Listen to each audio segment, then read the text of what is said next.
Stubb, que fue concejal, es consejero del Partido Justicialista y es abogado. Justo, buen día, Carlos Eduardo Belén, acá en la radio del Diario Litoral. ¿Cómo están? Buen día a Carlos, a Belén y a Eduardo.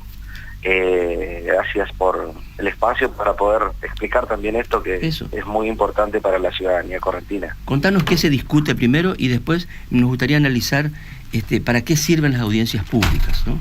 ¿Cómo disculpa? Que no te escuché bien. ¿Qué discutimos allí? ¿Qué es una tarifaria? ¿Qué se discute?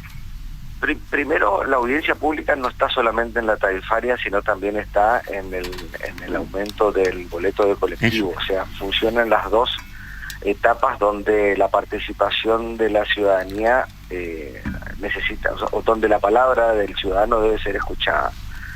Con respecto al tema de la tarifaria, en este sentido, es justamente la actualización de los tributos de acuerdo a los procesos inflacionarios que se han vivido durante el año anterior, o sea, durante el año que ha pasado a futuro. Y por supuesto, dentro de este proceso tarifario, también se lleva adelante también todas las formas de pago, las actualizaciones,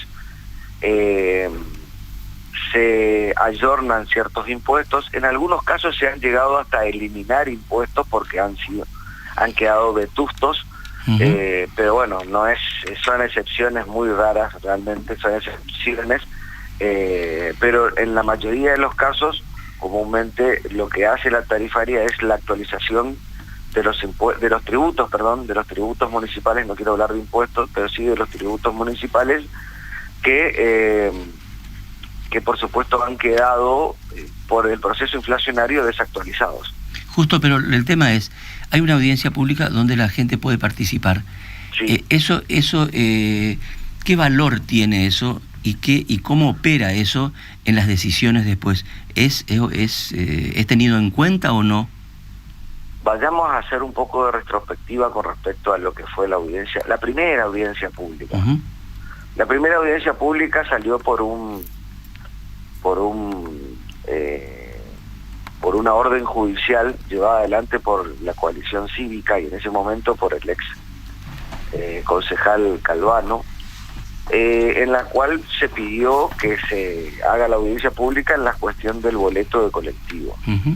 Ahí es donde se generó mucho más valor a la audiencia pública, hay que reconocer. ¿En qué año? Hay que reconocer eso. Pero después, con el tiempo, en los últimos tiempos, el valor de la audiencia pública ha perdido mucho sentido en ese. Y lo que ha producido es básicamente la baja participación. Entendamos de que hemos llegado a tener hasta 120 participantes en una audiencia pública. Recuerdo cuando era concejal y tenía la Comisión de Legislación a cargo, por ende estaba dentro del proceso de audiencia pública, y llegamos a tener hasta 120 participantes en una audiencia pública. Hoy la audiencia pública, y tardaban 2 o 3 días las audiencias públicas. Hoy en día la audiencia pública comienza y termina en el proceso de una mañana, lamentablemente. ¿Es vinculante? La audiencia pública no es vinculante. ¿Y ahí puede estar una de las razones del desinterés? Exactamente. Y justamente tiene ese espíritu no vinculante por unas cuestiones de choque de intereses entre la ciudadanía y el gobierno de turno y el empresariado. Entonces, creo que por ahí se ha tomado el espíritu de no vinculante, lo que no quiere decir de que no sea escuchada, porque en realidad, lamentablemente hoy tenemos diferentes procesos. En la tarifaria es una cosa, en el boleto es otra, porque tenemos el SIMU ya marca un horizonte hacia dónde se tiene que ir con respecto al boleto de colectivo. Con respecto a la tarifaria, el Ejecutivo prepara no solamente un presupuesto, sino que el presupuesto va de la mano de la tarifaria, o viceversa, en este sentido, para proyectar los gastos de la municipalidad a futuro para el año posterior fiscal. Entonces, todas esas cuestiones hay que tener en cuenta. por supuesto que hay muchos vecinos que vienen y expresan con respecto a diferentes clases de tributos, y algunos que tienen características de impuestos, como por ejemplo el comercial. Vienen empresarios, pymes, que dicen y que cuestionan, por supuesto, y que ha sido cuestionado también por un sistema de doble imposición, la cuestión del tributo comercial. Hay otros que vienen y plantean que no se debe aumentar, no sé, el impuesto inmobiliario porque hubo un detrimento en la inflación y que no tiene sentido.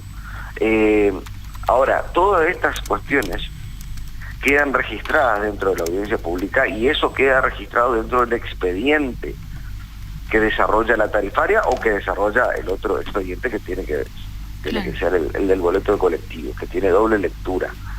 Entonces,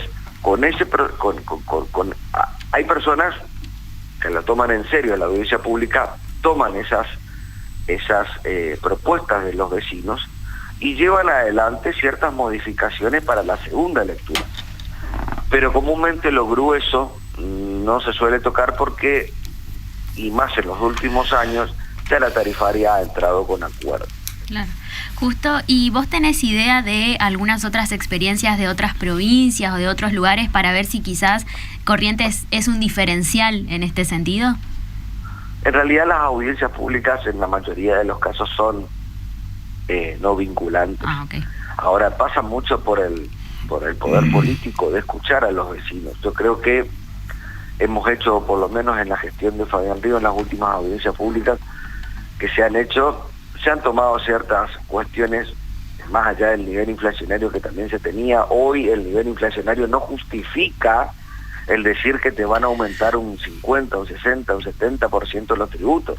O sea, si eso sucede, la audiencia pública no solamente va a perder valor como herramienta de comunicación entre el vecino y el Consejo Deliberante, sino va a perder valor, va a perder legitimidad a la hora de querer realizarla, porque, a ver, hoy aumentar los impuestos, los tributos, las tarifas, en un porcentaje superior a lo que plantea el proyecto de presupuesto de la Nación, sería irracional y sería abusivo.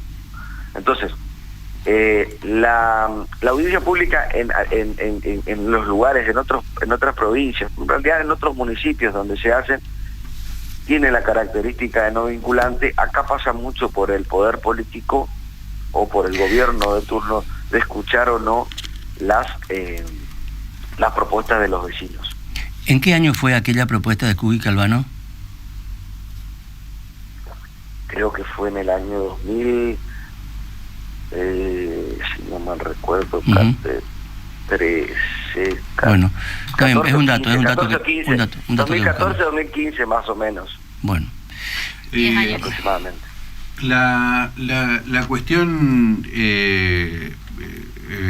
justo ya que te tenemos, podemos salir un poquito de esta cuestión específica. Es ¿qué es la vida del Partido Justicialista de Corrientes, Justo? ¿Cómo? Disculpate. ¿Qué onda con el Partido Justicialista de Corrientes? A ver, estamos en un proceso en el cual terminamos una elección hace poquitas semanas, en la cual hemos reunido a ciertos sectores en reuniones en el partido pura y exclusivamente para debatir un poco los resultados electorales y después también empezar a comunicarnos con personas, con compañeros del interior, presidentes de consejos del interior.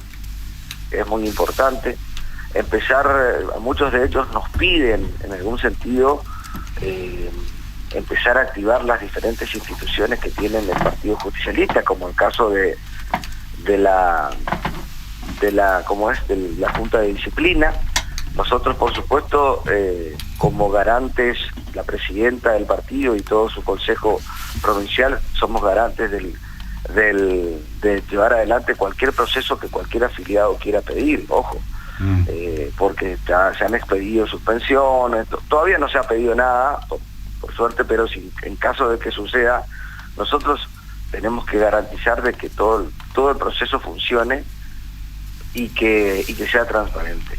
Más allá de ello, se ha empezado a conversar también con estos sectores que se fueron, en el caso mío, porque bueno, tomé parte para realizar el trabajo de la boleta única papel, he charlado un poco con Martín Barrionuevo, con el cual, más allá de las diferencias políticas que hemos tenido... ¿Sigue siendo del Partido Justicialista, Martín? Martín sigue siendo afiliado del Partido Justicialista, sí. Más allá de las diferencias políticas que hemos tenido y de criterios, en algún sentido nos une una amistad con Martín y con Nataliba también.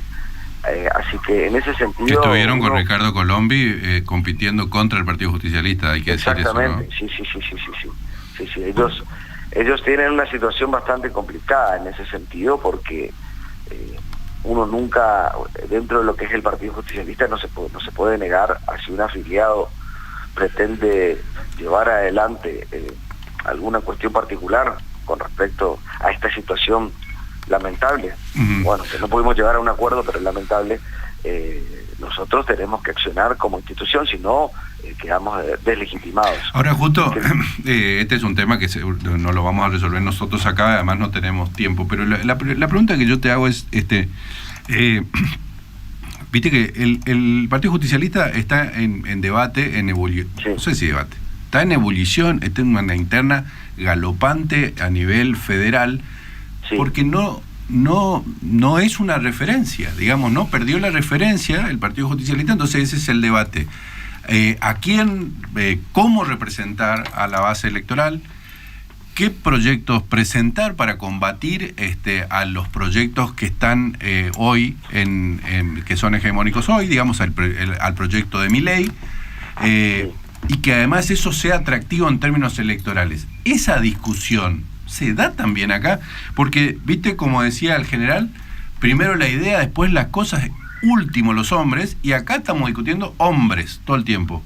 Cosas nada, idea menos. Menos, sí. Bueno, en este sentido, estoy tomando la frase que expusiste. Primero, las ideas. Si dentro de un proceso en el cual uno tiene que hacer una revisión de lo que ha sucedido, bueno o malo, en los últimos tiempos, primero tenés que hacer la revisión para generar ideas. Si esas ideas lo que tienen que buscar siempre es buscar amalgamar al Partido Justicialista y no dispersarlo. Lamentablemente, cuando hay pocas ideas se habla mucho, cuando se habla mucho se expone mucho, y cuando se expone mucho se terminan dividiendo las ideas, o por lo menos se termina dividiendo y no amalgamando a los diferentes sectores. Entonces yo creo que el proceso que debe llevar adelante el Partido Justicialista, y en este sentido me incluyo, es un proceso de contemplación, diría Hannah Arendt, un proceso de contemplación en el cual uno tiene que revisar, analizar lo sucedido, sino en la nación, ver cuáles son las formas y las nuevas formas de expresión que debe tener el Partido Justicialista para llegar a esa generación que no está alcanzando con el mensaje, y de ahí en más ponerse en una especie de acción. Pero primero tiene que ser inteligente, tiene que ser estratégico. Uno no puede salir a hablar y a tirar cosas para arriba, a romper todo el tablero de ajedrez, a decir no, porque yo no estoy adentro, o no, porque esto es un fracaso. No, si formás parte, lo que tenés que hacer es formar parte también de la reflexión y de la autocrítica. Entonces, creo que estamos en ese proceso. No hay que acelerar los procesos porque si no salen mal. Entonces, creo que de aquí a un tiempo el Partido Justicialista tiene que guardar más silencio y reflexionar mucho más. Justo, muchas gracias por conversar con nosotros sobre estos dos temas, ¿no? Tan importantes para ahora. Muchas gracias. Muchas gracias, al servicio, hasta luego. Justo Stubb, el consejero del Partido Justicialista, hablaban primero sobre qué significa esto de la audiencia pública, la vigencia que tiene, cómo nació, en qué derivó, y derivó